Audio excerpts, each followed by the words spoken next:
Bonjour et bienvenue. Aujourd'hui, on plonge dans un sujet super important. Qu'est-ce que ça veut dire, au fond, de vivre avec une prothèse de valve cardiaque? On va voir ensemble comment le suivi médical sur le long terme devient bien plus qu'une série de rendez-vous. C'est un véritable partenariat pour la santé. Et voilà la grande question, n'est-ce pas? Comment on vit au quotidien avec cette petite merveille de technologie logée au cœur de sa poitrine? Parce que, attention, ce n'est pas juste une réparation. Non, c'est vraiment le début d'une nouvelle aventure, où une équipe se soude. La personne, sa prothèse, et bien sûr toute l'équipe médicale.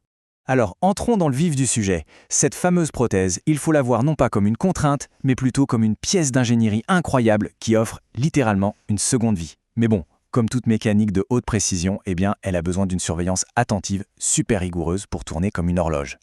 Ok, maintenant, focus sur les tout premiers mois. Ils sont absolument cruciaux.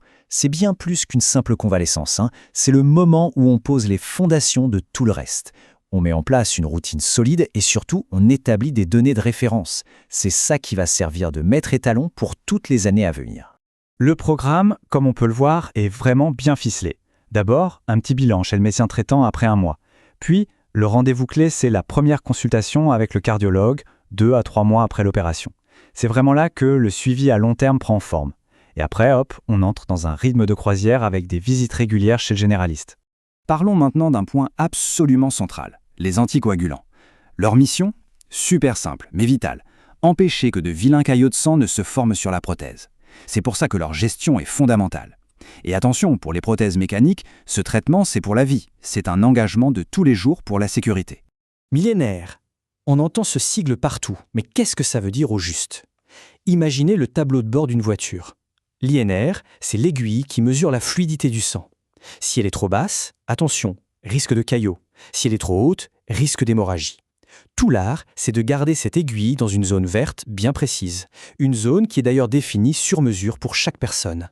Et nous voilà à une étape vraiment clé. 2 à 3 mois après l'opération, le cardiologue fait ce qu'on appelle une échocardiographie transthoracique, ou ETT. Pensez-y comme la photo d'identité officielle de la nouvelle valve, prise au moment où elle fonctionne parfaitement. Cette image, elle devient la référence absolue, le point zéro auquel on comparera toutes les futures échographies. Maintenant, projetons-nous sur le long terme. L'idée forte ici, c'est vraiment celle d'un partenariat. On n'est plus dans une simple succession de rendez-vous médicaux. Non, on est dans une routine bien huilée, une véritable collaboration entre la personne qui a la prothèse, son médecin généraliste et son cardiologue. Et cette routine, c'est une vraie chorégraphie médicale. D'un côté, le médecin généraliste, c'est le chef d'orchestre du quotidien. Tous les 3 mois, il vérifie l'état clinique, l'équilibre des anticoagulants. De l'autre, le cardiologue, c'est le spécialiste, le soliste. 1 à 2 fois par an, il sort les instruments de haute précision, comme l'ECG et l'écho, pour une vérification en profondeur de la valve. Pour bien comprendre la logique, l'analogie avec une voiture de haute performance est parfaite. On n'attend pas que le moteur casse pour aller au garage, n'est-ce pas? On fait des contrôles réguliers, préventifs, pour s'assurer qu'elle reste au top de ses performances. Eh bien, pour une prothèse valvulaire, c'est exactement le même principe. Alors concrètement, comment les médecins font-ils pour jeter un œil à l'intérieur? Avec quels outils? Ils ont une véritable boîte à outils de diagnostic super performante pour tout vérifier sans avoir à être invasif. Premier outil, l'ECG, l'électrocardiogramme. C'est un peu l'électricien du cœur. Attention, il est important de bien comprendre qu'il ne regarde pas directement la prothèse. Non, son job, c'est de vérifier le circuit électrique du cœur. Il s'assure que le rythme bat la bonne mesure et il peut repérer des soucis comme la fibrillation auriculaire, une arythmie qui peut être problématique. Et là, on arrive à l'outil numéro 1, le roi de la surveillance, l'échocardiographie. C'est vraiment l'examen de référence. C'est un peu comme un sonar, en fait. Grâce aux ultrasons, le cardiologue a une image du cœur en direct, en mouvement. Il voit la valve s'ouvrir, se fermer, il mesure les flux sanguins, bref, il vérifie en temps réel que toute la mécanique est impeccable. Alors, petite subtilité, il existe 2 types d'échos. D'un côté, l'ETT, la transthoracique. C'est le contrôle de routine, celui qu'on fait tous les ans. C'est non invasif, la sonde est juste posée sur le torse. De l'autre, on a l'ETO, la transœsophagienne. Là, c'est l'enquête approfondie. La sonde passe par l'ésophage pour avoir une vue HD, super nette. Mais, et c'est un mais très important, on ne la fait que si on suspecte un problème. Ce n'est absolument pas un examen de routine.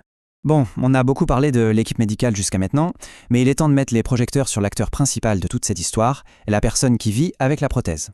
Car oui, le succès de ce partenariat repose avant tout sur elle.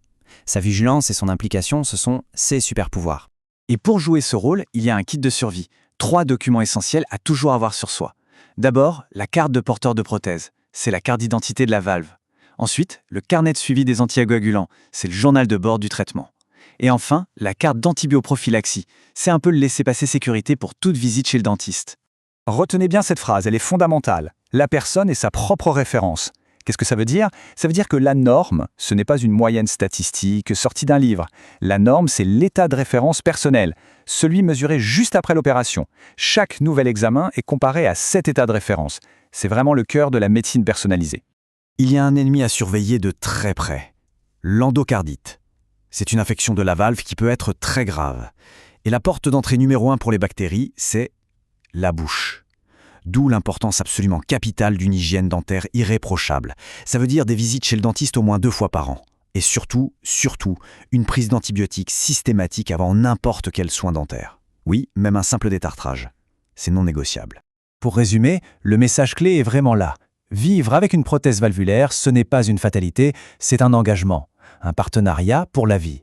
Et le succès de ce partenariat, il repose sur cette collaboration hyper étroite entre une équipe médicale au top et une personne qui devient le véritable capitaine de son navire, l'acteur principal de sa santé. C'est ça, la clé pour des années de fonctionnement parfait et une tranquillité d'esprit retrouvée. Et pour finir, projetons-nous un peu. La technologie avance à une vitesse folle. Alors la question se pose, et si demain toute cette surveillance pouvait se faire en partie depuis la maison? Est-ce que la télésurveillance, les objets connectés, ne vont pas révolutionner cette routine, la rendre plus simple et donner encore plus d'autonomie? C'est une question passionnante et la réponse dessinera sans aucun doute le futur de la cardiologie.